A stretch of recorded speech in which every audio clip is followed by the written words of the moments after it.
परिवार के अभिभावक हम मानते हैं माननीय चंपैदा को, और चंपैदा भी और झारखंड मुक्ति मोर्चा का अनुन्याश्रय संबंध रहा है और आगे भी रहेगा। आज अपनी पीड़ा उन्होंने, जब किसी बात की ठेस उन्हें लगी होगी तो उन्होंने अपनी पीड़ा जताई है, और लोग बहुत सारे तरह तरह के कयास लगा रहे हैं, तरह तरह की बातें कर रहे हैं। इतना तक कि भारतीय जनता पार्टी के लोगों ने तो खुशियां मनाना शुरू कर दिया है, स्वागत करना शुरू कर दिया। कहीं से एक शब्द मुझे लगता है कि भारतीय जनता पार्टी या भाजपा भी हमारे चंपैदा के मुंह से नहीं निकला कभी। उन्होंने कहा है साफ साफ कि मैं जहां था वहीं, मैं कहीं नहीं गया। तो ये स्वाभाविक है कि अगर कोई परिवार में भी किसी तरह की किसी परिवार के सदस्य को, परिवार के किसी सदस्य से कोई ठेस पहुंचती है तो लोग कहते हैं कि मैं घर छोड़कर जा रहा हूं, नहीं आऊंगा।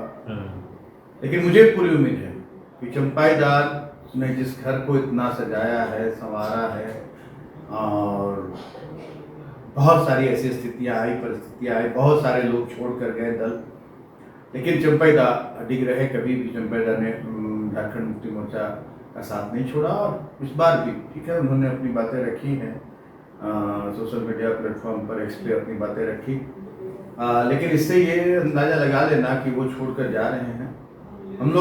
हमें पूरी उम्मीद है कि हमारे कार्यकारी अध्यक्ष माननीय हेमंत सोरेन जी, भारतीय जनता पार्टी की जो ये साजिश है, जैसे सारी साजिशों को नाकाम किया गया वैसे इस साजिश को भी नाकाम किया जाएगा, और हम मिल बैठकर पार्टी फोरम पर अपने परिवार के बीच चंपैदा की जो उन्हें ठेस पहुंचा है या जो उन्हें लगा है, दुख हुआ है, उसको हम लोग दूर करेंगे, और चंपैदा हमारे अभिभावक के रूप में झारखंड मुक्ति मोर्चा को आगे बढ़ाने में अपनी भूमिका निभाएंगे। ठीक, मैं कह रहा हूँ ये बात कि परिवार के सदस्य हैं और निश्चित रूप से उनसे हम संपर्क में हैं, मैं भी संपर्क में हूँ।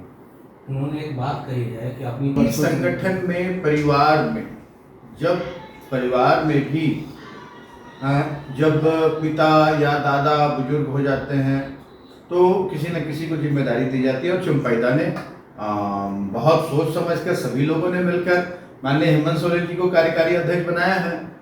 माननीय हेमंत सोरेन जी चाहे उम्र में भले ही बहुत छोटे हों चंपैदा से या मुझसे भी, लेकिन आज तो पार्टी फोरम में अगर देखा जाए तो वो तो कार्यकारी अध्यक्ष है पार्टी के। जो भी मुझे किसी तरह की पीड़ा होगी, किसी तरह का दुख होगा, कोई मेरे स्वाभिमान को किसी तरह से ठेस पहुंचेगी, तो स्वाभाविक रूप से मैं कार्यकारी अध्यक्ष से बात करूंगा। अगर अध्यक्ष अस्वस्थ हैं तो माननीय मुख्यमंत्री के व्यवहार को, उनके आचरण को, कि सभी का सम्मान करते हैं, और चंपैदा को तो अपने अभिभावक के रूप में मानते हैं पूरी तरह से, और कोई भी निर्णय बिना उनकी सलाह के नहीं लेते हैं। सारा निर्णय उनके सलाह से ही होता है पार्टी में। और सबसे बड़ी बात कि 30 विधायकों में सबसे विश्वसनीय उन्होंने किसी को समझा। बहुत सारे विधायक थे, बहुत सीनियर विधायक थे चंपैदा का पार्टी में। सही है, लेकिन आप जो करेंगे तो उन्होंने जो कहा